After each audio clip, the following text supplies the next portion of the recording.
Now, a couple things to point out in the top here. So if we take a peek, so a few buttons here. So this one is going to be for our left-hand cabin light. So for the driver's side, we've got our passenger side on the right here. We've got all lights on front and back. And then this button's going to determine whether or not the lights come on when the doors open. So if we press that button, that means that when the doors are open, the lights won't come on one more time in order to make sure that they do. Now, if your vehicle is equipped with a twin panel moonroof, you're going to have these buttons here and here. If it's not, these buttons are essentially going to go away. But if we take a peek here, so it is a twin panel moonroof. So if we press the shade button away,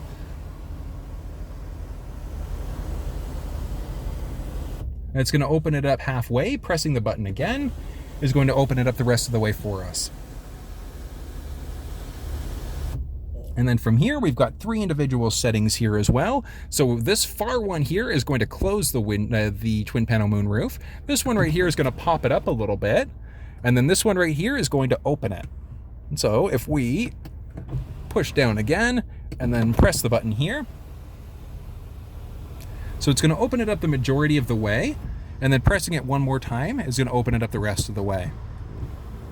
And then pressing the button once away is same thing, going to close it up completely there for us.